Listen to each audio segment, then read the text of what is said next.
আফগানিস্তান, পাকিস্তান এবং বাংলাদেশ, এই ৩টা রাষ্ট্র থেকে মুসলমান ছাড়া অন্য যে কোনো ধর্মের লোক যদি ভারতীয় নাগরিকত্ব চায়, তাহলে অগ্রাধিকার ভিত্তিতে তাকে নাগরিকত্ব দেওয়া হবে।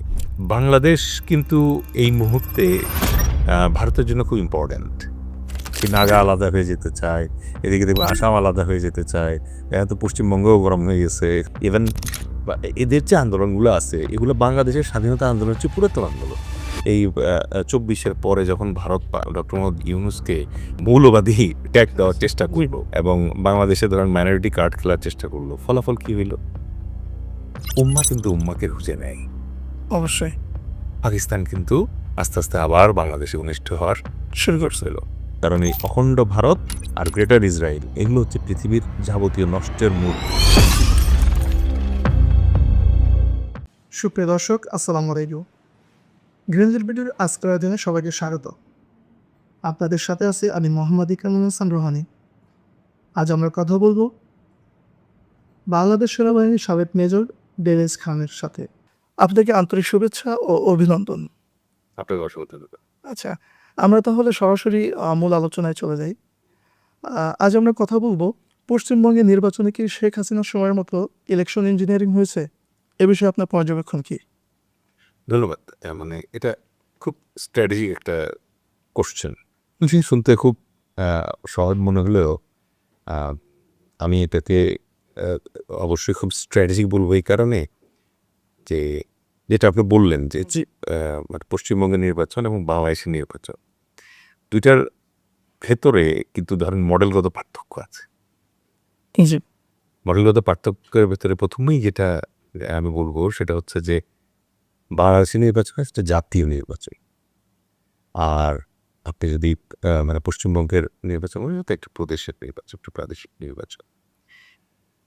এখন বাংলাদেশের নির্বাচনের ক্ষেত্রে স্পেসিফিক কিছু মানে বৈশিষ্ট্য ছিল যেটা বাংলাদেশের নির্বাচনকে মানে প্রশ্নবিদ্ধ করে। এর ভেতরে ধরেন যে এখনকার দিনের যে ইলেকশন ইঞ্জিনিয়ারিংটা হয়, এটা কিন্তু ভোটের দিন ব্যালট বাক্স ওখানে সীমাবদ্ধ না, এটা কিন্তু বেশ আগে থেকে শুরু হয়। পরিকল্পনার ব্যাপার এটা।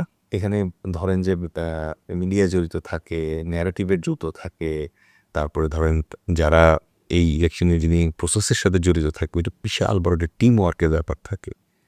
অ্যান্ড দেন ফাইনাল ডেতে এসে মনে করেন যে এই জায়গাটায় ইঞ্জিনিয়ারিং হয় এবং এই ইঞ্জিনিয়ারিং একদম গণনা পর্যন্ত যায়, জি, রাইট? তো বাংলাদেশের ক্ষেত্রে যে ঘটনাগুলো আমরা দেখছি 2014, 2018, তারপরে 2024-এর ইলেকশন যেটা হচ্ছে, এই জায়গাগুলোতে এসে আমরা কিছু বৈশিষ্ট্য দেখছি। সেটা হচ্ছে যে নির্বাচনের আগে দেখবেন গণগ্রেপ্তার শুরু হয়ে যেত। জি, ঠিক আছে। তারপর ধরেন কিছু কিছু সিটে একেবারে বিনা প্রতিদ্বন্দ্বিতায় জয় এটা পেয়েছে কিন্তু আওয়ামী লীগ আমলে। জি, তারপর ধরেন ভোট গণনা শেষ হওয়ার আগেই দেখবেন রেজাল্ট চলে আসছে। কোয়ালিটেটিভভাবে আপনি দেখবেন যে পশ্চিমবঙ্গের নির্বাচনে আমরা তো 24 সালেও এটা দেখতে পেলাম যে রাইট। মিডিয়া এর সঙ্গে জড়িত ছিল, কারণ আগেই দিয়ে দিল পাবলিক চলে। হ্যাঁ, পরে যে তো পশ্চিমবঙ্গের ক্ষেত্রে আপনি দেখবেন যে ব্যাপারটা অন্যরকমভাবে ঘটছে। পশ্চিমবঙ্গে ওরা ফার্স্টে এসআইআর এর মাধ্যমে যেটা করছে, তাদের ভোটার তালিকা যেটা আছে সেই তালিকা থেকে প্রায় ৯১ লাখ ভোটার বাতিল করে দিচ্ছে। এই ৯১ লাখের ভেতরে প্রায় ৩১ লাখ হচ্ছে মুসলমান, বড় একটা ভোট অংশ। বড় একটা অংশ। আর বাকি যারা আছে তাদের একটা বড় অংশ হচ্ছে মতুয়া। মতুয়া হচ্ছে বাংলাদেশের গোপালগঞ্জ এরিয়াতে আগে যারা নমশূদ্র হিসেবে ছিল, তারা ১৯৪৭ সালে দেশভাগের সময় বাংলাদেশ থেকে মাইগ্রেট করে পশ্চিমবঙ্গে চলে যায়। ঠিক আছে, এদের কাউকে মনে করেন যে ভোটার লিস্টে রাখা হয় নাই। এখন ইলেকশনের আগে এই যে ৯১ লাখ ভোটার লিস্টের বাইরে চলে গেল, ধারণা করা হয় এদের একটা বড় অংশই সম্ভবত মমতার তৃণমূলের অংশে। সো এই হচ্ছে একটা জায়গা যেটা নিয়ে কমপ্লেইন আছে। নেক্সট কমপ্লেইন যেটা আছে সেটা হচ্ছে ইভিএম বা ইলেকট্রনিক ভোটিং মেশিন ইউজ হয়েছে এবার। এই ইভিএমের ভোট গণনার মধ্যে বিভিন্ন ধরনের প্রশ্ন, কারসাজি। যেমন একটা কমপ্লেইন পাওয়া গেছে, সেটা হচ্ছে যেই ইভিএমে ভোট হয়েছে তারপরে গণনার জন্য যখন ওই ইভিএম তুলে আনা হয়েছে, ওই ইভিএম এবং এই ইভিএমের সিরিয়াল নাম্বার সেম না। তার মানে ওই ইভিএম আর এই ইভিএমটা সেম না, রাইট? জি, আরেকটা কমপ্লেইন যেটা উঠছে সেটা হচ্ছে যে কিছু কিছু ইভিএম আনা হয়েছে যেখানে দেখা যাচ্ছে ৯২% থেকে ৯৫% পর্যন্ত চার্জ আছে। তো ৬, ৭, ৮ ঘন্টা ভোট যদি একটা ইভিএম নেয় তাহলে তো এই পরিমাণ চার্জ থাকার কথা। এই কমপ্লেইনগুলো করছে হচ্ছে এই তৃণমূলের তৃণমূলের যে মমতা ব্যানার্জি। কিন্তু এই জায়গায় আবার একটা জিনিস আমাদের পাশাপাশি মাথায়ও রাখা দরকার সেটা হচ্ছে যে এখানে আপনি বিজেপিকে একদিকে যেরকম তার এগেইনস্টে কমপ্লেইন করা হচ্ছে যে এখানে ইলেকশন ইঞ্জিনিয়ারিংয়ের কিছু প্রচ্ছন্ন উপাদান পাওয়া যাচ্ছে। পাশাপাশি এই জিনিসটাও মানে আমরা ভুলে গেলে চলবে না। সেটা হচ্ছে মমতা বন্দ্যোপাধ্যায় কিন্তু তার নিজের আসনে এই শুভেন্দু অধিকারীর কাছে পরাস্ত হয়েছে। জি ঠিক আছে?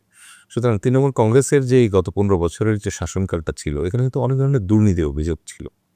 অবশ্যই যেমন স্কুল টিচারের যে ইয়েটা ছিল, রিক্রুটমেন্টটা ছিল, এখানে একটা বিশাল দুর্নীতির ঘটনা আছে। কলকাতাতে নারী ধর্ষণের বেশ কিছু কেস ঘটেছে, তো হাসপাতালে নারী ধর্ষণ, বাসে নারী ধর্ষণ, এবং তখন কিন্তু তৃণমূল স্ট্রং কোনো পজিশন নিতে পারেনি। আর ফাইনালি এসে এখন ধরেন এই যে ভোটার তালিকায় যে ৯০-৯১ লাখ লোকজন ঠাঁই পেল না, এটাও কিন্তু ওখানকার লোকাল ভোটারদেরকে তৃণমূলের উপরে বীতশ্রদ্ধ করে দিয়েছে। আসলে এটা কি দীর্ঘ সময় ক্ষমতায় থাকাকালীন এর প্রভাব পড়লো কি? এইটার তো একটা মানে মানুষ সবসময় নতুনত্ব খোঁজে এইরকম মানুষের ক্ষেত্রেও ধরেন শেখ হাসিনা যখন ১৭ বছর ক্ষমতায় ছিল তখন কিছু একটা সময় এসে মানুষ বীতশ্রদ্ধ হয়ে গেল। তো মমতা বন্দ্যোপাধ্যায়ের ক্ষেত্রেও আমার ধারণা একই রকমের ঘটনাই ঘটেছে।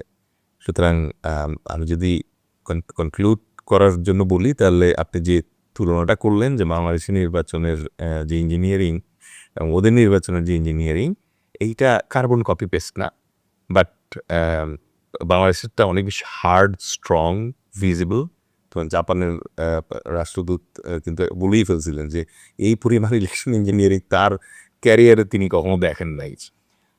আর পশ্চিমবঙ্গটার ক্ষেত্রে জিনিসটা আমার কাছে মনে হচ্ছে অনেকটা সফট ইনস্টিটিউশনাল মানে হেল্প নিয়ে আস্তে ধীরে করা হয়েছে। বিজেপি এখন কেন্দ্রে এবং পশ্চিমবঙ্গে ২ স্তরেই ক্ষমতায়। আসাম ও পশ্চিমবঙ্গ ২ দিক থেকেই বিজেপি শাসিত। এই মুহূর্তে বাংলাদেশের সীমান্ত এলাকায় আসলে এটা কি কোনো বিপদ সংকেত কিনা আপনার কি মনে হয়?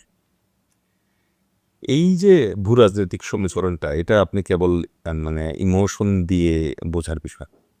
এই জায়গায় আপনাকে মনে করেন যে জিওগ্রাফি, সিকিউরিটি ডক্ট্রিন, তারপর হচ্ছে ডেমোগ্রাফি এবং হিস্টোরি এই সবগুলো ফ্রেমে এনে আপনাকে বিশ্লেষণ করতে হবে। এখন ধরেন ২০২৬ সালের নির্বাচনে পশ্চিমবঙ্গ এবং আসাম ২ জায়গাতেই মানে বিজেপি একটা নিরঙ্কুশ আধিপত্য পেয়ে গেছে এবং এইটা পাওয়ার কারণে আপনি যে আশঙ্কাটা প্রকাশ করছেন এটার ভেতরে কিন্তু সারবত্তা আছে। অবশ্যই। সারবত্তাটা কি? প্রথমেই হচ্ছে সীমান্তটার কথা কল্পনা করেন। এখন আমাদের সীমান্তে বৈশিষ্ট্যটা আগে আপনার একটু বুঝতে হবে। সেটা হচ্ছে যে রিসেন্টলি শুভেন্দুবাবু কিন্তু বলছেন যে সাপ, বিষাক্ত সাপ, কুমির আছে, এগুলো আমাদের সীমান্তে ছেড়ে দিবে। তো বাংলাদেশের সাথে ভারতের সীমান্ত হচ্ছে ৪,০৯৬ কিলোমিটার লম্বা। জি। এই ৪,০৯৬ কিলোমিটার লম্বা যে সীমান্তটা আছে, এই সীমান্তের ভেতরে কিন্তু অলরেডি ৮০০ কিলোমিটার বাদে পাহাড়ি এলাকার বাকি সব জায়গায় ভারত কাঁটাতারের বেড়া দিয়ে দিয়েছে, রাইট? এখন শুধু যদি পশ্চিমবঙ্গের কথা বলি আমি, তাহলে আপনি যেটা বোঝার চেষ্টা করেন সেটা হচ্ছে ৪,০৯৬ কিলোমিটার সীমান্তের ভিতরে এক পশ্চিমবঙ্গের সাথে আমাদের সীমান্ত হচ্ছে ২২০০ কিলোমিটার। ঠিক আছে? তার মানে হচ্ছে এই ইন্ডিয়ার সাথে বাংলাদেশের যে সীমান্ত আছে তার ভিতরে এটা দীর্ঘ একটা অংশ, প্লাস এটা কিন্তু ধরেন একটা জিওগ্রাফিক্যাল ইন্টারফেসও বটে। জি। ঠিক আছে? তো এইটার সাথে যখন আপনি ধরেন আসামের সীমান্তটা যোগ করবেন তখন কিন্তু আপনি দেখতেছেন যে এই ২টা জায়গায় যখন বিজেপি সমর্থিত মানে সরকারের উপস্থিতি আসে, ধরেন গত ১৫ বছর ধরে পশ্চিমবঙ্গে তৃণমূল কংগ্রেস ছিল এবং মমতা বন্দ্যোপাধ্যায় ছিল। So over the period of time আমরা কিন্তু তারা কীরকম বিহেভ করছে আমাদের সাথে সীমান্ত সংলগ্ন এবং সীমান্ত সংশ্লিষ্ট ব্যাপারে তারা কি করছে সেটার ব্যাপারে কিন্তু আমরা ক্লিয়ার আন্ডারস্ট্যান্ডিং পাচ্ছি। কিন্তু এখন ন্যাচারালি প্রশ্ন আসতেছে যে এই জায়গাটায় যখন এখন বিজেপি সমর্থিত সরকার চলে আসতেছে তখন আসলে আমাদের এই মানে কান্ট্রি টু কান্ট্রি এবং কান্ট্রি টু পশ্চিমবঙ্গ এবং আসাম এই ডিনামিক্সে কি চেঞ্জ আসবে। প্রথমেই আমরা যেটা এখানে বোঝার চেষ্টা করব সেটা হচ্ছে যে এখানে যে একটা মাইগ্রেশন ন্যারেটিভ আছে, এই ন্যারেটিভটা মানে আমাদের দর্শকরা জানবেন যে ওই আসাম এবং পশ্চিমবঙ্গ দুই জায়গাতেই কিন্তু নাগরিকত্ব যাচাই করা হয়েছে, ঠিক আছে, যেটাকে ওরা বলছে এনআরসি, ঠিক আছে। আরেকটা জিনিস হয়েছে সেটা হচ্ছে সিএএ, ঠিক আছে। দুটোর ভিতরে কিন্তু খুব ডেলিকেট পার্থক্য আছে। এনআরসি মানে হচ্ছে যে আপনি ভারতীয় কিনা সেটা যাচাই করা, মানে আপনার আধার কার্ড আছে কিনা অথবা ভ্যালিড ডকুমেন্ট আছে কিনা যেটাতে আপনি প্রুফ করবেন যে আপনি ভারতীয় না বহিরাগত কিনা আছে। আর সিএএ যেটা, ওটা কিন্তু অন্য জিনিস। ওখানে বলা হয়েছে আফগানিস্তান, পাকিস্তান এবং বাংলাদেশ এই তিনটা রাষ্ট্র থেকে মুসলমান ছাড়া অন্য যে কোনো ধর্মের লোক যদি ভারতীয় নাগরিকত্ব চায় তাহলে অগ্রাধিকার ভিত্তিতে তাকে নাগরিকত্ব দেওয়া হবে। মানেটা বুঝছেন? হ্যাঁ। বাংলাদেশের কোনো হিন্দু যদি এখন ভারতে গিয়ে বলে যে আমি ভারতের নাগরিকত্ব চাই, তাকে অগ্রাধিকার ভিত্তিতে নাগরিকত্ব দেওয়া হবে। এমনকি এটাও জানি যে 2014 সাল থেকে যারা ওইখানে অবস্থান করছে তাদেরকে নাগরিকত্ব দেওয়া হয়েছে, কিন্তু মুসলিমদের দেওয়া হয়নি। দিবে না, কারণ সিএ তো মেইন শর্তই এটা, জি। মুসলমান হওয়া যাবে। আচ্ছা। আছে তো এইটা একটা পলিটিক্যাল ন্যারেটিভ, যেটা ধরেন বাংলাদেশ মুসলমান প্রধান রাষ্ট্র হওয়ার কারণে এটা কিন্তু তাদের কমিয়েছে রাখা লাগতেছে। পাশাপাশি ধরেন আপনার এই যে মানে আসামের ক্ষেত্রে যদি বলি আমি, প্রায় ১৯ লাখ মানুষ তাদের এই এনআরসির কারণে নাগরিকত্বের তালিকা থেকে বাদ পড়ে গেছে, ঠিক আছে। এবং আরেকটা যে জিনিসটা আমাদের মাথায় রাখতে হবে সেটা হচ্ছে the nature of border we have. জি। ভারতের সাথে বাংলাদেশের যে বর্ডার আছে, এই বর্ডারটা কিন্তু বেশ রক্তক্ষয়ী একটা সীমান্ত। আপনি গত ২০ বছরে ১২০০-র বেশি মানুষ কিন্তু ভারত গুলি করে মেরে ফেলছে এই সীমান্তে। ইভেন আপনি আজকে নিউজ পেপার দেখলে দেখবেন গতকালকেও সম্ভবত ২ জন বাংলাদেশি গুলি করে হত্যা করা হয়েছে এই সীমা, ঠিক আছে। জি। তাহলে এখন মানে বিজেপি সমর্থিত গভর্নমেন্ট আসার পর এই বর্ডার ম্যানেজমেন্টে আসলে কি ইতিবাচক পরিবর্তন আসবে নাকি আরও নেতিবাচক হবে ব্যাপারটা? কারণ ধরেন এই যে আপনি সিএএ অথবা এনআরসি, এগুলো তো এই বিজেপি গভর্নমেন্টেরই ব্রেইন চাইল্ড। জি। কারণ তারা এটাকে এখন আরও স্ট্রেনদেন করার চেষ্টা করবে বলেই আশঙ্কা করা হচ্ছে। একদিকে ধরেন ১৯ লাখ আছে হচ্ছে আসামে, আর নতুন করে তৈরি হলো ৯১ লক্ষ কোথায়? পশ্চিমবঙ্গে। তাহলে কত বিশাল একটা নাম্বার। এই বিশাল নাম্বারের লোক তারা যদি ক্লেইম করে যে এরা ভারতীয় না, এবং তারা যদি প্রকারান্তে এটা বোঝানোর চেষ্টা করে যে এই সকল অভারতীয় লোকজন যারা ভারতে অবস্থান করছে তারা প্রকারান্তে বাংলাদেশি, তাহলে তো ডেঞ্জারাস কথা। ১ কোটির ওপরে লোকজন মনে করেন যে আমাদের দেশের থেকে তারা পুশ ব্যাক করবে। এবং এই জায়গায় আপনি লক্ষ্য করে দেখেন রোহিঙ্গারা মাত্র মানে ৭ লাখ আসছিল, এখন ১২ লাখ হয়ে গেছে। জি। এই ১২ লাখ রোহিঙ্গা নিয়ে আমরা মনে করেন যে কী পরিমাণ সমস্যায় আছি, টেনশন খাচ্ছি আমরা। রাইট? এখন আমি রিসেন্টলি একটা ভিডিও ইন্টারভিউ দেখতেছিলাম ভারতীয় একজন রাজনীতিবিদের। উনি খুব ডেঞ্জারাস কিছু কথা বলছেন। ১ নম্বরে উনি যেটা বললেন যে বাংলাদেশ এবং ভারতের মাঝখানে রিপ্যাট্রিয়েশনের কোনো চুক্তি নাই। কিন্তু ভারতের একটা হায়ার কোর্ট সম্ভবত একটা রায় দিয়েছে, যেই রায়তে বলা হয়েছে যে ম্যাজিস্ট্রেট লেভেলে কেউ যদি এটা প্রমাণ করতে পারে যে কোনো একজন লোক ইন্ডিয়াতে আছে কিন্তু সে ইন্ডিয়ার নাগরিক না, তাহলে তাকে ধরে নেওয়া হবে যে সে বহিরাগত। জি। এবং বহিরাগত হিসেবে সে যদি চিহ্নিত হয় তাহলে তাকে ডিপোর্ট করে ফেলতে বলছে। ডিপোর্ট মানে দেশ থেকে বের করে দিতে বলছে। কিন্তু মজার ব্যাপার হচ্ছে ওই আইনটাতে কোথাও ওটা বলা নাই যে কোন দেশে ডিপোর্ট করতে, রাইট? এখন তারা ফার্স্টেই এখন যেটা করার চেষ্টা করছে যে কোনো মুসলমান তার যদি আধার কার্ড না থাকে তাহলে তাকে সরাসরি, মানে পশ্চিমবঙ্গ আসামের যদি হয় তাহলে তাকে সরাসরি দাবি করা হচ্ছে সে বাংলাদেশে, ঠিক আছে। এটা হচ্ছে একটা কারণ, এটা করে তারা তাদের দেশে সম্ভবত অনেকে বলে যে মুসলমানের ঘনত্ব কমানোর চেষ্টা করতেছে।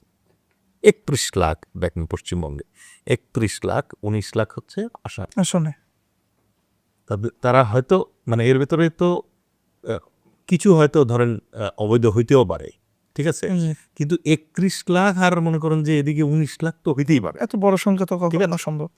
সো এদের হচ্ছে মানে জাতীয় পরিচয়পত্রের সমস্যা আছে। আমাদের যেরকম এনআইডি, ওদের হচ্ছে আধার কার্ড। জি। সো এই আধার কার্ডের সমস্যার কারণে বলা হচ্ছে যে সে প্রকারান্তে সম্ভাব্য বাংলাদেশী। আচ্ছা। তো অনেকে বলতেছে মুসলমানের ঘনত্ব কমানোর জন্য এটা করতেছে, অনেকে আবার বলতেছে তাহলে মতুয়াদের পিছনে লাগলো কেন? ঠিক আছে, মতুয়াদের পিছনে লাগছে কেন? মতুয়ারা হচ্ছে নমশূদ্র ক্লাস। মতুয়ারা যদি ব্রাহ্মণ হইতো তাহলে কি ওদের পিছনে লাগতো কিনা, এটা নিয়ে অনেকে আবার সন্দেহ প্রকাশ করছে, রাইট? তো এই যে একটা বড় নাম্বার আছে, তাদেরকে তারা এখন পুশব্যাক করার চেষ্টা করুক। তো ওই রাজনীতিবিদ বলছে যে পুশব্যাক কেন করতে হয়, কারণ হচ্ছে আন্তর্জাতিক নিয়ম অনুযায়ী আপনার দেশে যদি কোনো অবৈধ লোক পান, এটা বাস্তবিক ঘটেছে যে ইন্ডিয়া এরকম ক্লেম করেছে যে এই লোকগুলো যেগুলো পাওয়া গেছে এরা বাংলাদেশের নাগরিক, এরা অবৈধভাবে বাংলাদেশে আছে, ভারতে আছে। বাংলাদেশ তখন বলছে তুমি আমাকে প্রমাণ দাও যে এরা বাংলাদেশের নাগরিক। ঠিক আছে, যেমন কথার কথা একটু মজা করে যদি বলি, ময়ূক আছে না, ময়ূক, হ্যাঁ, ময়ূক রঞ্জন। ময়ূক রঞ্জনের ধরেন যে আধার কার্ডের ঝামেলা, ঠিক আছে, জি। আর ময়ূক বাবু বলতেছে যে আমি তো ভারতীয়, কিন্তু কাগজে তো বলতেছে যে সে আসলে ভারতীয় না। ঠিক আছে, তাহলে তার গন্তব্য কোথায় হবে? বাংলাদেশে। জি। রাইট, সে এখন যতই চিলাচিলি করুক বাংলাদেশে হবে। এখন যখনই মনে করেন যে মানে ভারত সরকার বললো যে ময়ূক বাবুকে ফেরত নিয়ে যান, উনি বাংলাদেশের নাগরিক, আর বাংলাদেশের সরকার ন্যাচারালি বলবো যে ময়ূক বাবু যে বাংলাদেশের নাগরিক তার কি প্রমাণ আছে আপনার কাছে? ন্যাচারালি কোনো প্রমাণ নাই, উনি তো বাংলাদেশে কোনো আসেন নাই। ঠিক আছে, কারণ বাংলাদেশ সম্পর্কে বিশদ ছয় করে। কিন্তু ইন্ডিয়ার কথা হচ্ছে না, আমি তোমাকে এটা প্রমাণ করতে পারবো না। এখন যদি প্রমাণ করতে না পারে তাহলে উপায় কি? তো ভারতীয় রাজনীতিবিদ বলতেছেন ওনার ওই ইন্টারভিউতে, অন রেকর্ড ইন্টারভিউতে বলতেছেন যে এই জাতীয় ঝামেলায় যেটা হয় যে আমরা তো এটা প্রমাণ করতে পারবো না। যেমন এই 19 লক্ষ কেস যদি আমরা প্রমাণ করতে বসি তাহলে 19 লক্ষটা মামলা আমাদের কোর্টে পাঠানো লাগবে। ওই কোর্ট থেকে এই মামলা যাবে হচ্ছে বাংলাদেশের কোর্টে, বাংলাদেশের কোর্ট আবার যাচাই বাছাই করে দেখবে তারপরে এটা আসে কিনা। একই রকম সমস্যা হচ্ছে কিন্তু মিয়ানমারের সাথে আমাদের। আমরা বলতেছি যে এই যে 7 লাখ আসছে আমাদের এখানে, ঠিক আছে, এরা রোহিঙ্গা, আপনার ওখান থেকে আসছে, একদম পরিষ্কার প্রমাণ আছে যে এভাবে হেঁটে হেঁটে আসছে, ভিডিও ফুটেজ আছে, ইউএনএইচসিআর জানে, আইওএম জানে, সবাই জানে। তারপরেও মিয়ানমার একটা কথাই বলতেছে আপনি প্রমাণ করেন যে ওরা আমাদের নাগরিক। আর বাংলাদেশ কীভাবে প্রমাণ করবো? একই রকম সমস্যা। জি। তো শুভেন্দুবাবুরা যেটা করছেন, ওই পলিটিশিয়ানের ভিডিওর বরাদ দিয়েই বলছি, তারা বলে যে আমরা পুশব্যাক করি। কীভাবে পুশব্যাক করে জানেন? সেটা বলতেছে যে আমরা কাঁটাতারের বেড়া আমরা লাগাইছি। সো কাঁটাতারের বেড়ার কোথায় কোথায় দরজা আছে এটা আমরা জানি। সো ওই দরজার সামনে 5 দিন 10 দিন আমরা বিএসএফের কাছে এদেরকে রাখি, তারপর রাতের অন্ধকারে তাকে আমরা ওই কাঁটাতারের বেড়ার এখানে এনে ধাক্কা দিয়ে বাংলাদেশে প্রবেশ করায় দেয়। চিন্তা করেন, অন রেকর্ড ক্যামেরায় এই লোক কথা বলছে। তো এখন এটা তো গেলে হচ্ছে ধরেন মানে আমাদের সীমান্তের যে একটা হচ্ছে পুশ ইন পুশ ব্যাকের যে সমস্যাটা, আরেকটা বললাম হচ্ছে এই যে বর্ডার কিলিংয়ের ব্যাপারটা।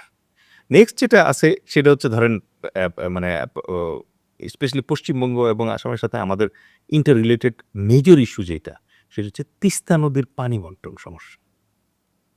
ঠিক আছে, জি।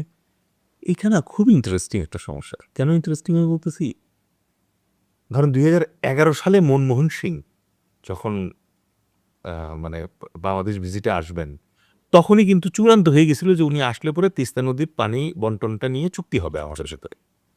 ঠিক তখনই এই যে এখন যে পরাস্ত হলেন মমতা বন্দ্যোপাধ্যায়, উনি ভেটো দিলেন। উনি বললেন যে না, এই পানি চুক্তি বাংলাদেশের সাথে করা যাবে না, আমার পশ্চিমবঙ্গ ক্ষতিগ্রস্ত হবে।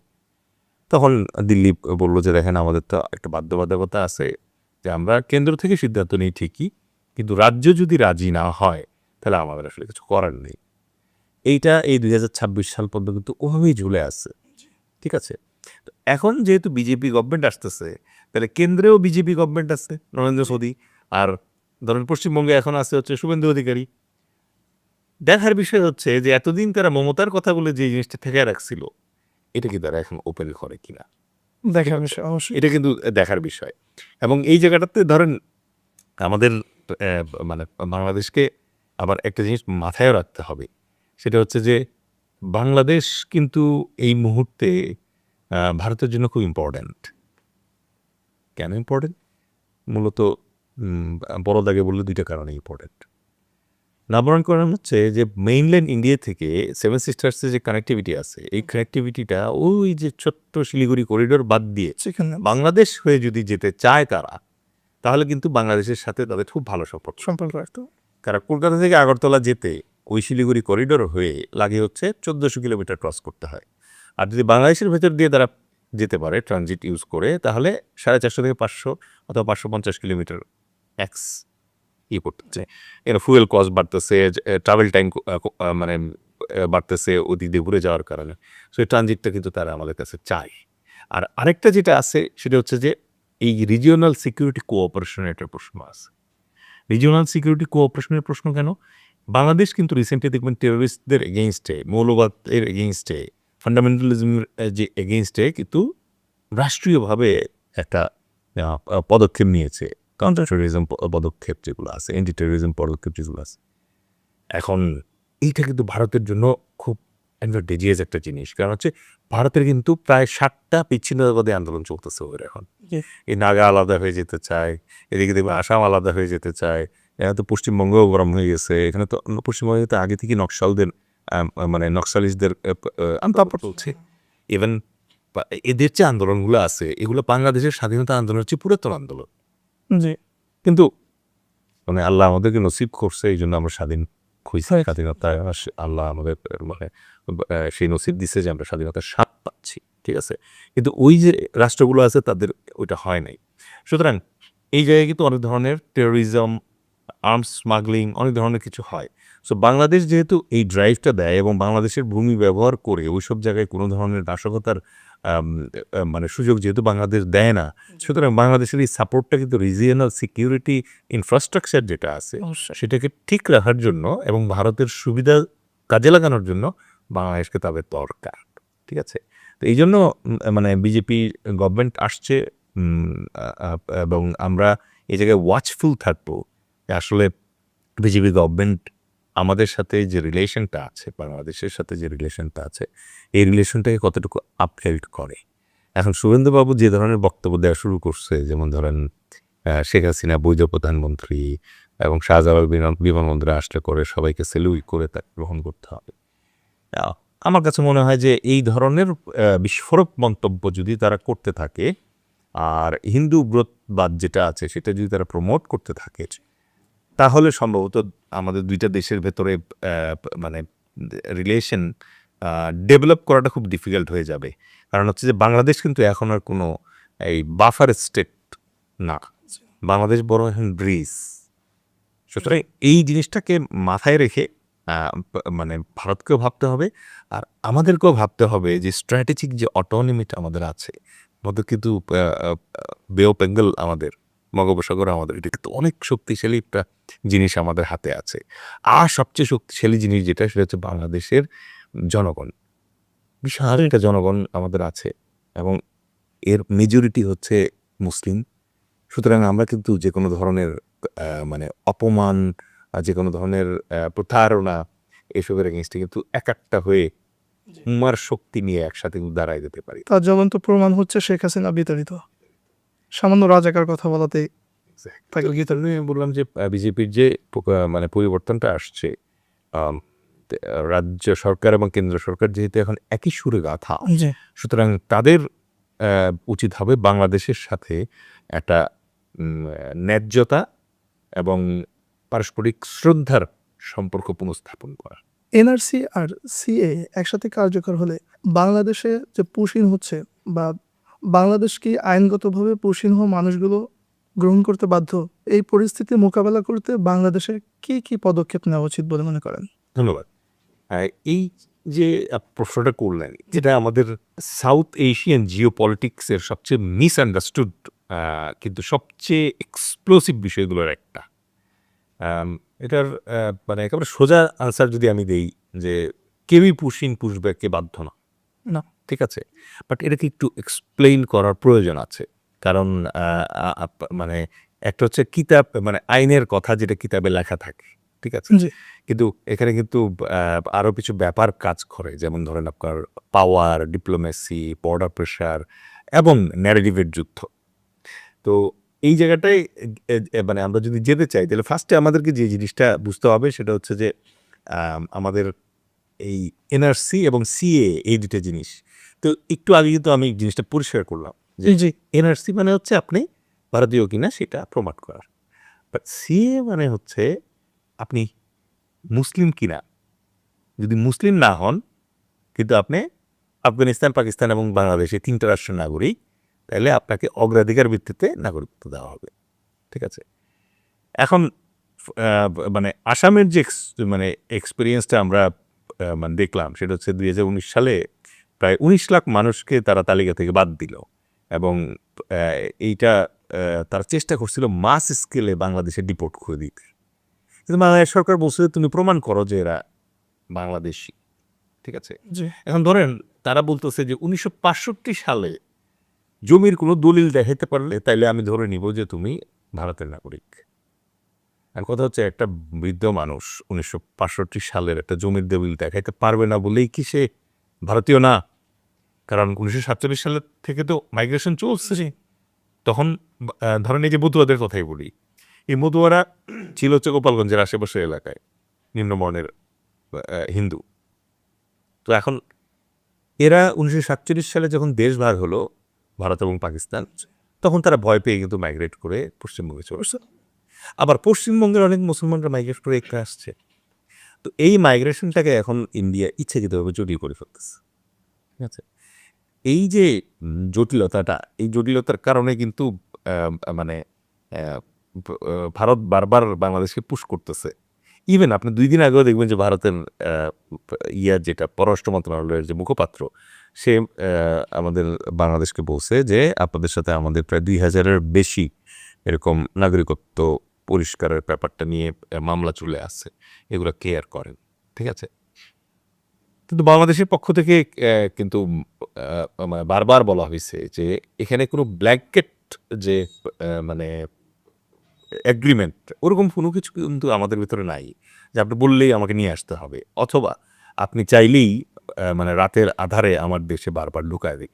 ঠিক আছে? এবং এতদিন ধরে অ্যা অ্যা আ পুশ ইন পুশ ব্যাক এর যে খেলাটা চলছিল, এটা কিন্তু একটু থেমেছিল। বাট এখন কিন্তু আবার দেদারসে এটা শুরু হয়ে যাচ্ছে। সো এই জায়গাগুলোতে আমাদের কিন্তু মানে কেয়ারফুল থাকার প্রয়োজন আছে।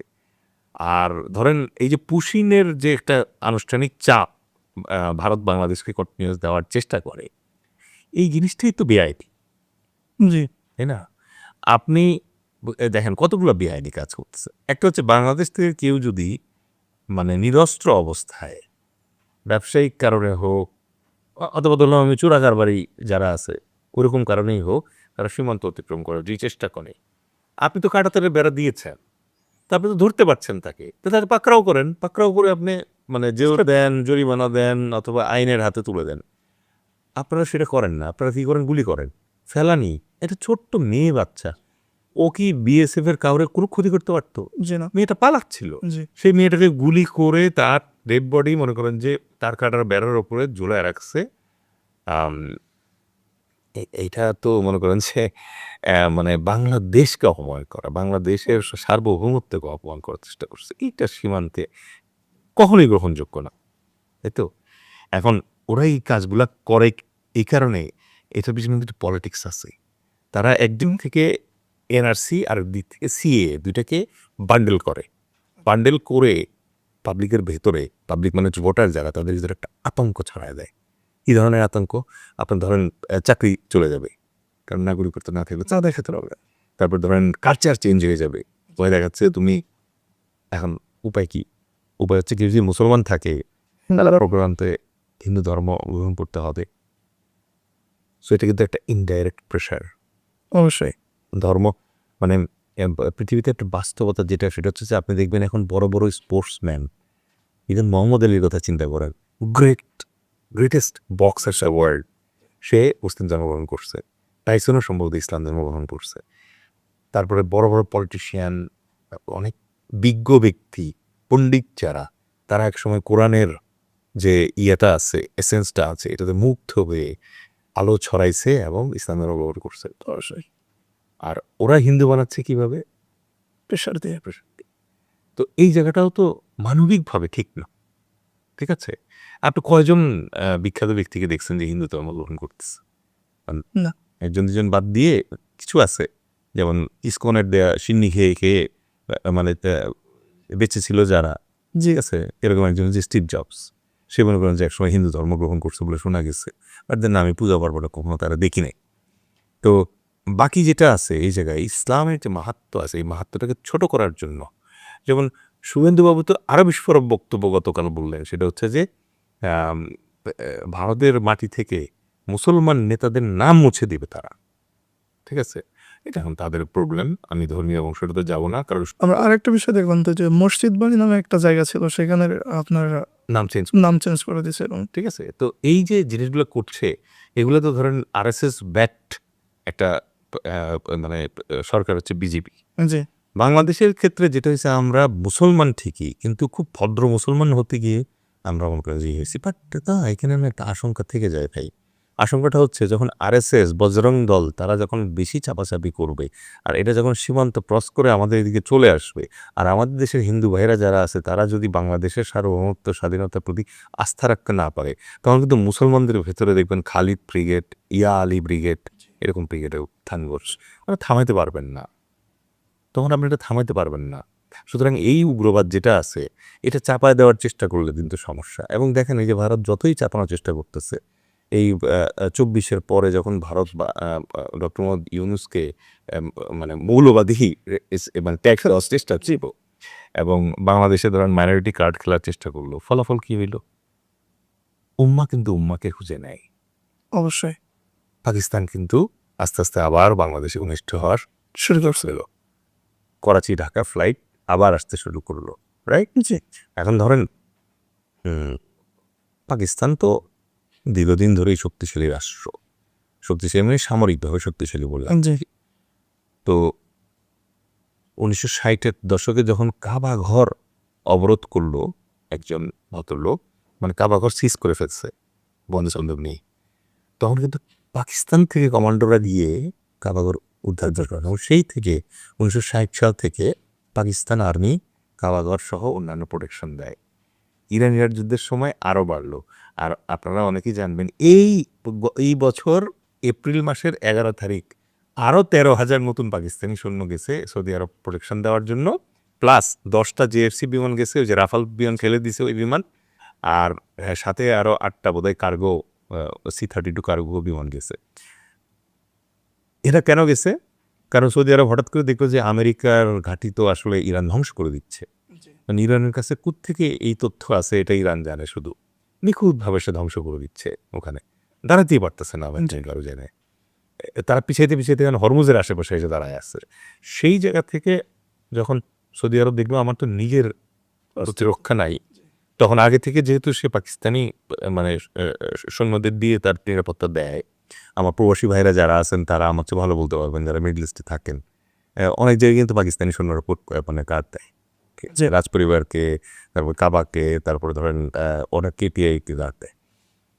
তো এখন ভারতের এই ধরনের উগ্রবাদের কারণে, উন্মাদনার কারণে বাংলাদেশের যে আম জনগণ আছে তারা কিন্তু আস্তে, আস্তে যখন দেখতেছে ধর্মীয়ভাবে তাকে অ্যাটাক করার চেষ্টা করা হচ্ছে, তখন ন্যাচারালি তারা কোথায় আশ্রয় নেয়? তারা উম্মার কাছে আশ্রয় নেয়। আর একটা মাত্র মুসলিম রাষ্ট্র আছে পৃথিবীতে যার পারমাণবিক বোমা আছে, সেটা হচ্ছে পাকিস্তান। তো এই জায়গাটায় আমি বলব যে মানে ভারতের এই জায়গায় দায় আছে, ঠিক আছে? কারণ ভারত যদি এই রাজনৈতিক এবং ধর্মীয় মেরুকরণের মাধ্যমে তাদের এই যে নাগরিকত্বের ইস্যুটা আছে, এটাকে যদি বেশি কস্তানোর চেষ্টা করে, তাহলে কিন্তু আমার কাছে মনে হয় যে এইটা লং রানে একটা ধরেন স্টেটলেসনেস ক্রাইসিস ক্রিয়েট করতে পারে। স্টেটলেসনেস ক্রাইসিস মানে কি বোঝেন? যেমন রোহিঙ্গারা। জি রোহিঙ্গাদেরকে ফার্স্টে মানে বার্মিজরা কি বললো যে ওরা রোহিঙ্গা বলতে আমাদের কোনো জাতিই নেই, জাতি নাই ঠিক আছে? তারপরে তাদেরকে বাংলাদেশে পুশ ইন করে দিল, রাইট? জি। কারণ বাংলাদেশের একটা ক্যাম্পে, যেটা কুতুপালং ক্যাম্প, পৃথিবীর সবচেয়ে বড় ক্যাম্প এটা এখন। এই ক্যাম্পের ভিতরে যখন ছোট্ট একটা জায়গায় ধরেন 12 লাখ রোহিঙ্গা আছে, তাদের আসলে কোনো নাগরিকত্ব নাই। তারা বার্মার নাগরিক না, তারা তো বাংলাদেশের নাগরিক না। সুতরাং এই নাগরিকত্বহীনভাবে মানুষ যখন আটকা পড়ে যায়, তখন তারা কিন্তু বিভিন্ন ধরনের অনৈতিক এবং নিরাপত্তা বিঘ্নিত করার মতো অপরাধমূলক কার্যক্রমে জড়িয়ে পড়তে পারে। সুতরাং ভারতকে এই জিনিসটা মাথায় রেখে কাজ করতে বলবো আমি। কারণ তাদের এই সংখ্যাটা কিন্তু খুব ছোট না। একদিকে 91 লাখ, আরেকদিকে 19 লাখ, বিগ নাম্বার।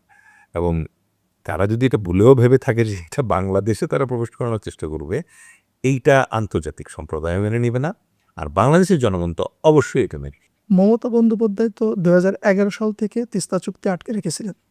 এখন তো মমতা বন্দ্যোপাধ্যায় নাই, তাহলে কি এই তিস্তা চুক্তির ন্যায্য হিস্সা পানি কি বাংলাদেশ পাবে, নাকি এটা বিজেপির নতুন দর কষাকষির হাতিয়ার হিসেবে ব্যবহার করবে, কোনটা? দেখেন, এই যে তিস্তার পানি বন্টন, যা বাংলাদেশের জন্য জীবন মরণের সমস্যা। বাংলাদেশের সাথে ভারতের 54টা নদী আছে, যেখানে মানে আমরা কমন নদী শেয়ার করছি, ঠিক আছে? এই 54টা নদীর ভিতরে 53টা নদী আছে এটা ভারতে উৎপন্ন হয়ে ওদিক থেকে বাংলাদেশে এসে প্রবেশ করে তারপর বঙ্গোপসাগরে গিয়ে পড়ছে। একটা নদী আছে যেটা বাংলাদেশে উৎপন্ন হয়ে ভারতে গেছে, সেটা হচ্ছে ফেনী নদী, ঠিক আছে? তো ভারত যেটা করছে যে এই 54টা নদীতে, যেহেতু নদীগুলো ভারতের ভেতর থেকে আসছে, জি, তারা সীমান্তে কিছু রাখে নাই, কিন্তু ভারতের ভেতরে তারা প্রায় 3,500 ব্রিজ, ড্যাম এগুলো স্থাপন করছে। এই নদীগুলোকে জায়গায় জায়গায় গতিপথ চেঞ্জ করতেছে। জি, এর ফলে কি হয়েছে যে আল্লাহ প্রদত্ত যে ডিজাইনটা আছে পানির, এই ডিজাইনটা ডিসরাপ্টেড হয়ে গেছে। ডিসরাপ্টেড হয়ে গিয়ে বাংলাদেশ প্রকারান্তে মরুভূমিতে পরিণত হচ্ছে। তো অনেকে ষড়যন্ত্র তত্ত্ব যারা চর্চা করে, তারা অনেকে বলে যে বাংলাদেশ যেহেতু নদীমাতৃক দেশ, আর বাংলাদেশকে যেহেতু ভারত হায়দ্রাবাদের মতো, সিকিমের মতো দখল করে ফেলতে পারে না, যেহেতু সেই সুযোগটা নাই, সো তারা চাচ্ছে যে এই বাংলাদেশের নদীগুলো শুকিয়ে যাক এবং দেশটা মরুভূমিতে পরিণত হোক। জি। দেশটা যদি মরুভূমিতে পরিণত হয়, আর ধরেন শেখ হাসিনার মতো গভর্নমেন্ট যদি পাওয়া যায় একটা ভালো, তাহলে এক সময় সিকিম যেরকম লেন্দুব দর্জিকে কিনে সিকিম দখল করে ফেলছিল, এভাবে বাংলাদেশটা তারা দখল করে ফেলার একটা পরিকল্পনা করছে বলে অনেক ষড়যন্ত্র তত্ত্ববিদ মনে করে। জি, এখন ভয়ও তো লাগে, অবশ্যই কারণ হায়দ্রাবাদ তো হয়তো বিলিভ করে নাই যে দখল করে ফেলবে, কিন্তু দখল তো করে ফেলছে। হয়ে গেছে। সিকিমের মানুষ হয়তো বিলিভ করে নাই যে ইন্ডিয়া তাদেরকে দখল করে ফেলতে পারে, কিন্তু দখল তো করে ফেলছে, জি, রাইট? তো বাংলাদেশের ক্ষেত্রে ধরেন এই যে নদী আটকে যে পানি সন্ত্রাসটা তারা বাংলাদেশের বিরুদ্ধে করছে, এইটা এভিডেন্ট, মানে এটার একেবারে নথিপত্র আছে। আমি যেটা বলছিলাম যে 2011 সালে মনমোহন সিং কিন্তু এই তিস্তার পানি চুক্তির জন্য আসতে চাইছিলেন। জি, And মমতা ভেটো দিয়েছে তখন, ঠিক আছে? And মমতা ভেটো দেওয়ার কারণে যেটা হয়েছে যে আলটিমেটলি চুক্তিটা 2011 সাল থেকে আজকে 2026 হলো না, একটা পত্র হয়নি। গঙ্গা চুক্তি একটা আমাদের আছে এর সাথে, যেটা এই বছর 2026 ডিসেম্বরে শেষ হয়ে যাবে। জি, এখন এই চুক্তি কি রিনিউ হবে কি না, কে বলবে? এটা নিয়ে এখনো কোনো পজিটিভ আলোচনা নেই। আলোচনা নাই। তার মধ্যে আবার ধরেন শুভেন্দুবাবু যে ধরনের ল্যাঙ্গুয়েজে কথা বলছেন বাংলাদেশের ব্যাপারে, সেটাও কিন্তু বেশ মানে পশ্চিমবঙ্গের সাথে বাংলাদেশের রিলেশন প্লাস দিল্লির সাথে ঢাকার রিলেশনের কিন্তু এটার বিরূপ প্রভাব ফেলছে। এবং বাংলাদেশের জনগণ কিন্তু তাদেরকে বন্ধুসুলভ ভাবতে পারছে না। বাংলাদেশের জনগণ কিন্তু ভাবতে চায়, কিন্তু শুভেন্দুবাবুদের এই বক্তব্যের কারণে কিন্তু এই ভাবনাটা নষ্ট হয়ে যাচ্ছে। তারা যেহেতু হিন্দিতে বলে না, খাস বাংলায় বলে, সুতরাং সরাসরি বাংলাদেশের মানুষের হৃদয়ে কিন্তু এই কথাগুলো হিট করে। তো এখন এই জায়গাটাতে এসে ধরেন আপনি যখন পানিকে উইপেনাইজড করে ফেলেন, আপনি আজকে দেখেন চীনের সাথে ভারতের পাকিস্তানের সাথে ভারতের 6টা নদী শেয়ারিং আছে, ঠিক আছে? এই 6টা নদীর ভিতরে 3টা সম্ভবত পাকিস্তান থেকে ইয়েতে এসে ভারতে এসে ঢুকছে, 3টা ভারত থেকে পাকিস্তান প্রবেশ করেছে। তো এটা নিয়ে তাদের কিন্তু সেই 1960 সাল থেকে একটা পরিষ্কার চুক্তি আছে যে এই নদীর প্রবাহ ফ্রি থাকবে, এখানে কেউ কোনো বাঁধ বসাইতে পারবে না। এই অপারেশন সিন্দুরে মানে ভারত যখন পাকিস্তানের কাছে পরাস্ত হলো এবং রাফাল বিমান হারালো, তারপরে গিয়ে ভারত কিন্তু মানে ভয় দেখালো যে তারা তাদের পাকিস্তানে যে নদীগুলো গেছে এগুলোর উপর বাঁধ দিবে। জি, এবং পাকিস্তান কিন্তু তখন সরাসরি বলছে যে বাদ দেওয়ার চেষ্টা করলে পারমাণবিক বোমা দিয়ে দরকার হলে উড়াই দিবে, ঠিক আছে?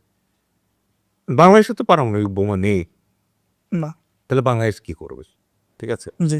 বাংলাদেশ এই জায়গায় কিন্তু ভারতের সাথে অত্যন্ত একটা আইনগত যেটা আইনানুগ হয়, যেটা মানবিক হয়, যেটা পৃথিবীর জলবায়ু অথবা এনভায়রনমেন্টের জন্য ভালো হয় এবং বাংলাদেশের মানুষের জন্য ভালো হয়, এই জিনিসগুলা বিবেচনা করার জন্য বারবার বলছে।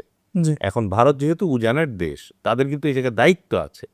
এখন এই দায়িত্বগুলো তারা যদি পালন করতে চায় এবং করে, তাহলে কিন্তু ২ টা দেশের ভেতরে রিলেশনটা ভালো থাকে, ঠিক আছে? কিন্তু আ ভারতেরই মানে মানে কথার চেয়ে তো কাজে বেশি প্রমাণ পাওয়া যায় যে কে কি করতে চাচ্ছে। জি। তো ভারত যে কাজগুলা করছে, তাদের অ্যাকশন যেগুলো আছে, তার প্রেক্ষিতে কিন্তু বাংলাদেশের এই জায়গায় আমার মনে হয় সতর্ক হওয়ার কারণ আছে এবং প্রস্তুতি নেওয়ারও ব্যাপার আছে এই জায়গায়। আম এই যে তিস্তার কথা বলেছি, তিস্তার পানি প্রবাহ ব্যাহত হওয়ার কারণে কিন্তু আমাদের উত্তরবঙ্গে ব্যাপক প্রভাব পড়ছে, ঠিক আছে? তো এখন ধরেন এই যে আধুনিক কালে পানি অনেকে এটাকে খুব হালকাভাবে নেয়। কিন্তু মজার ব্যাপার হচ্ছে মা যারা মানে পণ্ডিত আছেন, আ সমরবিদ আছেন, যারা কিন্তু আজ থেকে ধরেন ২০ বছর আগে কিন্তু ভবিষ্যৎবাণী করেছে যে একটা সময় আসবে যখন পানির জন্য মানুষ যুদ্ধ করবে। পানি কত ইম্পোর্টেন্ট হতো দেখেন। সিঙ্গাপুর নামে যে রাষ্ট্রটা আছে তাদের নিজস্ব পানি নেই। তারা কিন্তু ইন্দোনেশিয়া এবং মালয়েশিয়া থেকে পানি কিনে খায়। ঠিক আছে? দুবাই এবং সৌদি আরবের নিজস্ব খাওয়ার পানি নেই। তারা কি করে? তাদের পানির শোধনাগার আছে। এই শোধনাগারে সমুদ্রের পানি শোধন করে অথবা বিভিন্ন পদ্ধতিতে তারা খাওয়ার পানি, এবং ইরান কিন্তু এই শোধনাগার ধ্বংস করে দেওয়ার ভয় দেখায় তাদেরকে মানে প্রেশার দেয়। জি। ঠিক আছে? বাংলাদেশের ক্ষেত্রে ধরেন যখন পানি এভাবে বন্ধ করে দিবে, তখন তো একটা সময় আমাদের আর দেয়ালে পিঠ থেকে যাবে। তখন আমাদের কি করণীয় আছে? সুতরাং আমাদের এখন থেকেই যেটা করতে হবে সেটা হচ্ছে উজানের রাষ্ট্র হিসেবে ভারতের সাথে আমাদের স্ট্রং নেগোসিয়েশন করতে হবে। আমাদের ওই যে শুধু ভারতের কাছে হাত পেতে বসে থাকলে হবে না। ভারতেরও উজান আছে, এটা মনে রাখতে হবে। যেমন চায়না। ঠিক আছে? সুতরাং চায়নার সাথে যখন আমরা এই যে এবার খলিল সাহেব ইয়ে থেকে চায়না গেলেন, ওখানে কিন্তু তিস্তা মহাপরিকল্পনা নিয়ে কথা হচ্ছে। সুতরাং আমাদের যেরকম ৫৪টা নদী ভারত থেকে এসে ঢুকছে, ভারতেরও অনেকগুলো নদী কিন্তু চায়না চায়না আবার উপরে ড্যাম যদি বানানো শুরু করে, তাহলে আমরা ভারত পানি পাবে না। তো এটা করে তো একজন আরেকজনের ক্ষতি, সব মিলিয়ে মনে করেন যে মানুষের ক্ষতি হচ্ছে। ওইটা না করে বরং আমাদেরকে যেটা করতে হবে, একটা বেসিন, এই যে একটা বেসিন বলি আমরা রাষ্ট্রগুলা, এই বেসিন ম্যানেজমেন্ট একটা প্ল্যান করে আমাদের আগাইতে হবে। ঠিক আছে?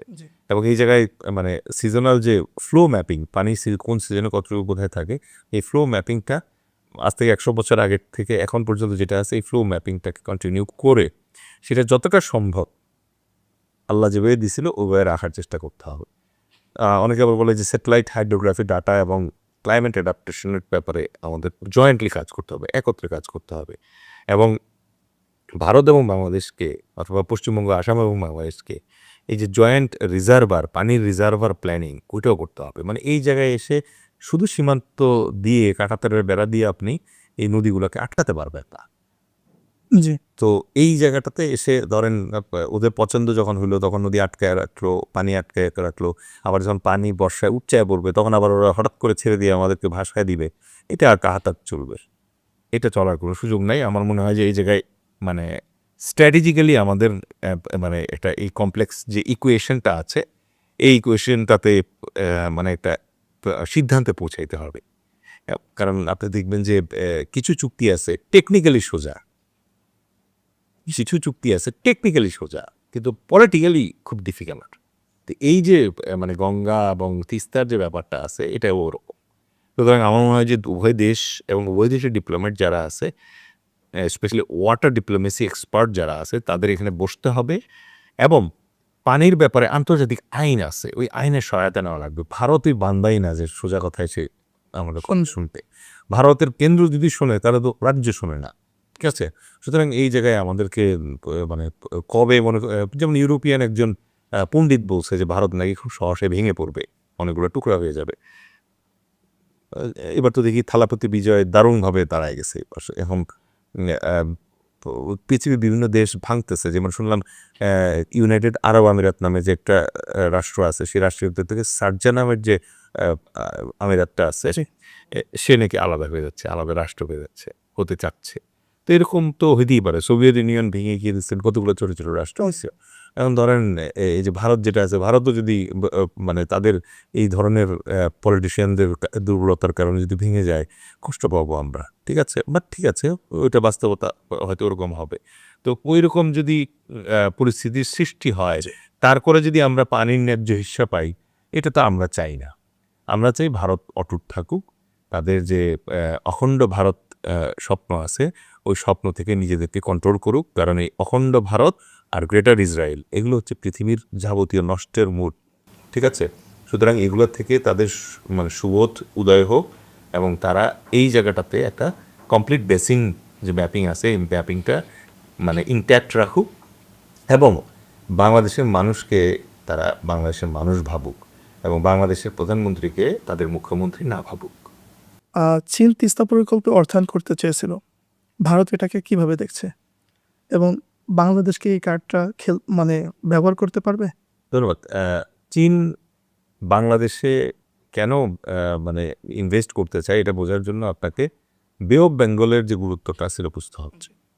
সুতরাং বে অফ বেঙ্গল থাকার কারণে বাংলাদেশ আসলে খুব গুরুত্বপূর্ণ একটা রাষ্ট্র, চীনের কাছেও ভারতের কাছেও, ঠিক আছে।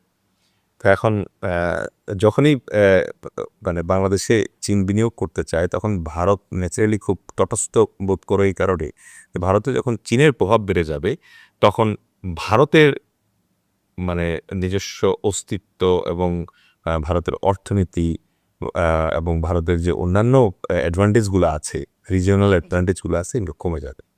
সুতরাং ন্যাচারালি মানে ভারত এখানে খুশি হওয়ার কোনো কারণ নাই। আচ্ছা আচ্ছা। আর একটা প্রশ্ন করি, সেটা হচ্ছে চীন ও পাকিস্তানের সাথে বাংলাদেশের সাম্প্রতিক সম্পর্ক উন্নয়ন, এটা কি ভারতের সাথে আহ, আহ, দর কষাকষির হাতিয়ার হতে পারে? অফকোর্স, এবং এটা দরকার আমাদের, কারণ ভারত তো ধরেন প্রায় লাইন ক্রস করে ফেলে, যে ঠিক আছে। সো এখন ধরেন চীন যে ইকোনমিক সুপার পাওয়ার, এবং ধরেন অনেকে বলতেছে পেট্রো ডলার ভেঙে গিয়ে পেট্রো ইউয়ান আসতে যাচ্ছে। আর এদিক থেকে পাকিস্তান দেখেন যে ইরান আর ইউএসের যুদ্ধের মধ্যস্থতা করছে, পাকিস্তান সৌদি আরবকে রক্ষা করার জন্য আর্মি পাঠাচ্ছে মধ্যপ্রাচ্যে, এবং পাকিস্তান হচ্ছে সেই রাষ্ট্র যে রাষ্ট্র একই সাথে চীন এবং ইউএসএ দুজনের সাথে তার ভালো ফ্রেন্ডশিপ। জি সুতরাং এই যে দুটো রাষ্ট্র আছে, এই দুটো রাষ্ট্রই মনে করেন যে বাংলাদেশের জন্য বন্ধুসুলভ রাষ্ট্র, রাইট। জি তো ভারতের যে পণ্ডিত আছে, নাম হচ্ছে কৌটিল্য বা চাণক্য, তারই সূত্র অনুযায়ী, তার অর্থশাস্ত্র বইয়ে উনি নিজেই বলে গেছে যে রাষ্ট্রের সাথে তোমার সীমান্ত আছে, সরাসরি সীমান্ত আছে, জি সেই রাষ্ট্র তোমার পটেনশিয়াল শত্রু, ঠিক আছে। আর ওই রাষ্ট্রের শত্রু যারা, তারা তোমার বন্ধু। তাহলে ভারতের মূল শত্রু তো পাকিস্তান আর চায়না, তো বাংলাদেশের জন্য তো চায়না এবং পাকিস্তান হচ্ছে ন্যাচারাল অ্যালাই। হ্যাঁ জি। সুতরাং এটা তো অফকোর্স আমাদের কাজে লাগাতে হবে। গঙ্গা চুক্তি তো 2026 সালে শেষ হচ্ছে, এটাও কি ঝুঁকিতে? প্রচণ্ড রকম ঝুঁকিতে আসছে, কারণ গঙ্গা চুক্তিটা হয়তো নবায়ন হবে, আমি পজিটিভ থাকার চেষ্টা করছি এই জায়গায়। কিন্তু যদি নবায়ন না হয় এটা, তাহলে এটার জন্য কিন্তু রিপল ইফেক্ট তৈরি হতে যাচ্ছে, এটা পলিটিক্যালি মানে একটা হার্ডেল ক্রিয়েট করতে যাচ্ছে। পাশাপাশি আপনি দেখবেন যে মানে এই একটা নদী চুক্তির যে অচলাবস্থা, এইটা আমাদের বাংলাদেশের ক্ষেত্রে এবং টোটালি এই যে বেসিনটা যেটা আছে, এই বেসিনের যে ওয়াটার ডিপ্লোমেসি আছে, এই ওয়াটার ডিপ্লোমেসিতে দারুণ একটা প্রভাব রাখতে যাচ্ছে, এবং অবশ্য নেগেটিভ প্রভাব রাখতে যাচ্ছে। So it's very important. Social মিডিয়াতে আমরা দেখছি 1947 সালের দেশভাগের নেতাদের ধন্যবাদ জানাচ্ছে 2026 শেষে।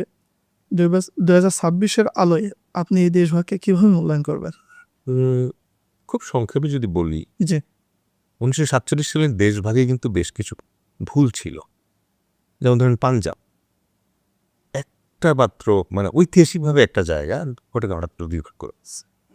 তারপর যেমন বাংলা, অনাদিকাল ধরে পশ্চিম বাংলা এবং এই বাংলা কিন্তু কানেক্টেড ছিল, এটার মাঝখান দিয়ে ম্যাপ বসেছে। তারপর যেমন ধরেন পশতুন এলাকা, যেটা ধরেন ওই যে ইয়াতে আপনার আফগানিস্তান এবং পাকিস্তানের মাঝখানে একটা আস্থা এলাকা, মাঝখান দিয়ে ডুরান্ট লাইন দিয়ে আলাদা রুটস, এবং আফগানিস্তান কিন্তু এখন পর্যন্ত এই লাইন মানে না, ঠিক আছে। তো এই জায়গাটায় ধরেন আমার কাছে মনে হয় যে ওই সময় যে দেশভাগটা হয়েছিল, এই দেশভাগটা আমাদের মানে ধর্মীয়ভাবে, কালচারালি আমাদের অনেক ভোগান্তির কারণ হয়েছে, জি। ঠিক আছে।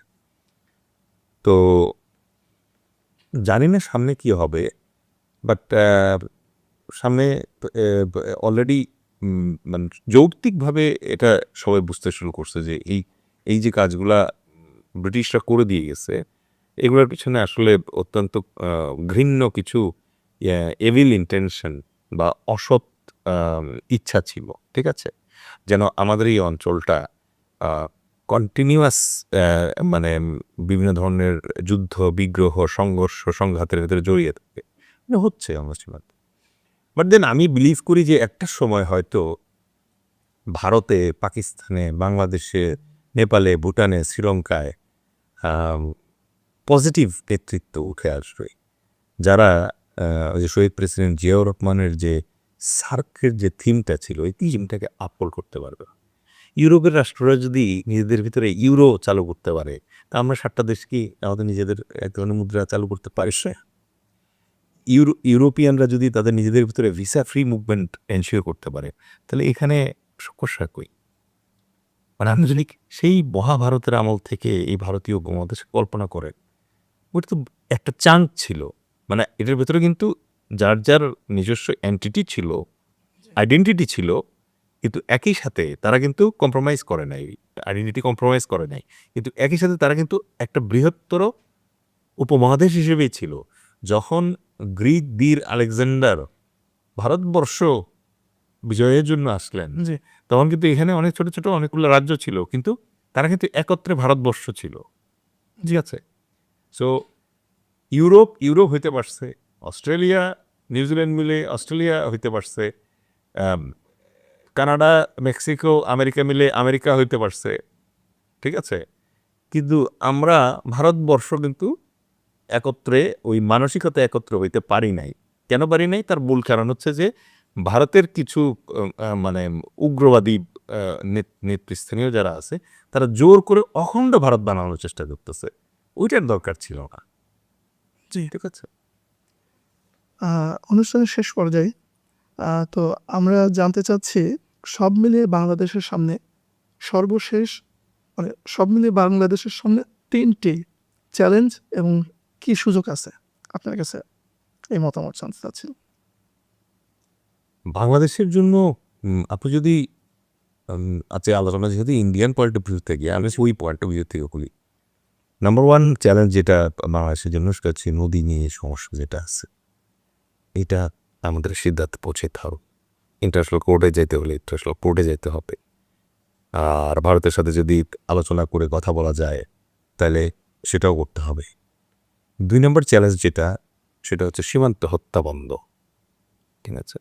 তো এই সীমান্ত হত্যা যেটা আছে, এইটা ইমিডিয়েটলি বন্ধ করতে হবে, বিকজ এটা মানে চলতে পারে না।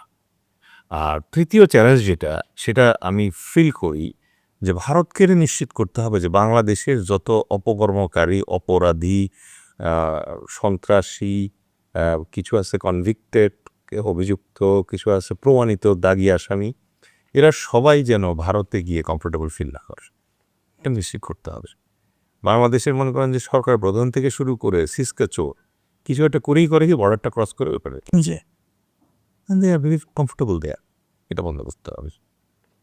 আর সুযোগের কথা যদি বলি, প্রথম যেটা আমরা বলবো সেটা হচ্ছে যে অফকোর্স ভারত বাংলাদেশ যদি আমাদের ট্রান্সশিপমেন্টের যে ব্যাপারগুলো আছে, এগুলো যে ন্যায্যতার ভিত্তিতে করা যায়, মানে ওই আদানির বিদ্যুৎ কেনার মতো চুক্তিতে হবে না, ঠিক আছে।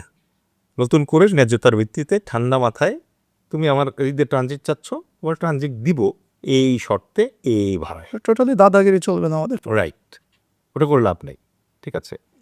সো ওইখানে একটা অপার সম্ভাবনা আছে, যেখানে ধরেন এই যে সেভেন সিস্টার্স যদি, এখন ডক্টর মোহাম্মদ ইউনূস এই কথা বলছিলেন, বাট তারা এই যে বিনা সিকরির মতো মহিলারা এই কথাটাকে অযথা পেঁচাইছে, সেই কথাটাই আবার বলতে হয়। আমিও ওটাই বলবো যে সেভেন সিস্টার্স যেহেতু এত বুড়ে, ব্যবসা বাণিজ্য, তারপর ওখানকার উন্নয়ন এটা হচ্ছে না, বাংলাদেশের সাথে একটা ভালো সম্পর্ক যদি ইন্ডিয়া রাখতো, তাহলে এই যে কালাদান প্রজেক্ট যেটা করছে, কলকাতার হলদিয়া বন্দর থেকে ফার্স্টে আসবে হচ্ছে কালাদানে, বারবার কালাদান থেকে পানিপথে এবং সড়ক পথে তারা উপরে উঠবে, যাবে হচ্ছে মিজোরাম থেকে বাকি সেভেন সিস্টার্সে যাবে। তো এত মনে করেন যে এইভাবে নাক চুলকানো যায়, এখন আপনার হাতটা মাথার পেছন দিয়ে না চুলকানোর চেষ্টা করতেছেন, এতটা কষ্ট করা লাগতো এই জায়গাটা। আর 3 নম্বরের যে সুযোগটা আমি বলবো আমাদের কাজে লাগাইতে হবে, এক্সটেন্সিভলি কাজে লাগাইতে হবে, সেটা হচ্ছে আমাদের বে অফ বেঙ্গল বা বঙ্গোপসাগর এবং আমাদের চট্টগ্রাম পোর্ট, মংলা পোর্ট, এই পোর্টগুলো আমাদের কাজে লাগাতে হবে। আমাদের ডিপ সি পোর্ট তৈরি করতে হবে, কারণ আমাদের মানুষ বেশি। এই 16 বলতে বলতে 18 বলতে বলতে এখন অনেকে 20 কোটি বলা শুরু করছে। জি, এই পরিমাণ জনগণ যদি থাকে, আর আপনি যদি আপনার এই পোর্টগুলোকে শক্তিশালী না করেন, মানে পোর্টগুলো তো হচ্ছে ধরেন যে আবারও ডক্টর মোহাম্মদ ইউনূসের মত করে বলতে হয় যে এগুলোতে হার্ট, পুরা দেহের রক্ত সঞ্চালন। আপনি কি জানেন আমাদের পোর্ট যদি আমরা সঠিকভাবে কাজে লাগাইতে পারি, বাংলাদেশের বেকার যারা আছে তারা মাসে 30,000 টাকা করে সরকারের কাছ থেকে টাকা পাইতে পারে, শুধু এই পোর্ট যদি কাজে লাগাইতে পারে প্রপারলি। কিন্তু এই পোর্ট নিয়ে তো সরকার অন্য জায়গা দেওয়ার ক্ষেত্রে ইন্টারিম সরকারকে অনেক জবাবদিহি বা এখন এটা মানে বোঝানোর, মানুষকে বুঝাইতে হবে। মানে আপনি খালি চিন্তা করেন, পোর্টের ব্যবসা করে পৃথিবীর অনেক দেশ, সিঙ্গাপুর কি নিয়ে ব্যবসা। তাহলে কি আমরা ভালো হতে চাই না নাকি? আপনার কি মনে হয়? এখন এটা মানে আমাদেরও এটা আস্তে আস্তে বুঝতে হবে, আমাদের শিক্ষা মানে সুশিক্ষা দেওয়া শুরু করতে হবে, যেন আমরা আমাদের নিজেরই বুঝি। আপনি চিন্তা করেন বাংলাদেশে কতগুলো জাহাজ আসে, কথা আমি একটা ছোট্ট উদাহরণ দিয়ে শেষ করি। বাংলাদেশে কতগুলো জাহাজ আসে, অথচ বাংলাদেশের যে জাহাজগুলো আসে এসে তো 1 দিন 2 দিন 3 দিন 4 দিন থাকে, আমাদের পোর্টে থাকে না। জি। এই 4 দিন সে কার অতিথি? বাংলাদেশের অতিথি তো। জি, অবশ্যই। তাদের জন্য চিটাগাং পোর্ট অথরিটি কী ব্যবস্থা করছে? আপনি সিঙ্গাপুরের পোর্টে যান, আপনি দুবাইয়ের পোর্টে যান, দেখবেন যে ক্যাপ্টেন থেকে শুরু করে সেলর যারা আছে তারা ওইসব দেশে যায়, যে গিয়ে তারা উপকূলে নামবে, কেনাকাটা করবে, তারপরে হচ্ছে ওইখানে গিয়ে তারা একটু রেস্ট নিতে পারবে। বাংলাদেশের পোর্টের যেসব বড় বড় শিপ আসে, নাবিকরা ওদের জাহাজ থেকে নামেই না, ওরা নিজেদের জাহাজে বসেই আনন্দ করতে যা করার করেছে। তো আপনি যদি অ্যাট্রাক্ট করতে না পারেন, জি, অবশ্যই। তাহলে তো হবে না। তো বাংলাদেশে মানে তৃতীয় এই সম্ভাবনাটার কথাই বললাম, যে আমাদেরকে ওই যে অংশটা আছে, আমাদেরকে ভুলে যেতে হবে যে আমরা নদীমাতৃক দেশ, আমাদেরকে মনে রাখতে হবে আমরা সমুদ্র তীরবর্তী দেশ। ঠিক আছে, জি। ধন্যবাদ। অনেক গুরুত্বপূর্ণ ও চিন্তা উদ্দীপক আলোচনার জন্য আপনাকে অসংখ্য ধন্যবাদ। আমি জানি না কতটুকু মানে চিন্তা উদ্দীপক হয়েছে, বাট এই শব্দটা আমার ভালো লাগছে, কারণ আমি আমার ফেসবুকে এটা লিখছি থট প্রভোকার। মানে আমার কাজই হচ্ছে এইটা, যে আপনি জানেন, আমার দর্শক ভাইয়েরা যারা আছেন তারাও জানেন, ওই জিনিসটা আরেকটু এক্সপান্ড করে আমি আপনাদের সামনে নিয়ে আসি, সো দ্যাট আপনিই ভাবেন কোনটা ভালো কোনটা খারাপ, আপনি সিদ্ধান্ত ওঠেন। ধন্যবাদ। আপনাকে অসংখ্য ধন্যবাদ। আসসালামু আলাইকুম। ওয়ালাইকুম আসসালাম। সুপ্রিয় দর্শক, আজ আমরা অনুষ্ঠান এই পর্যন্ত রাখছি। দেখা হবে ইনশাল্লাহ অন্য কোনো পর্বে। সে পর্যন্ত ভালো থাকবেন, সুস্থ থাকবেন। আসসালামু আলাইকুম।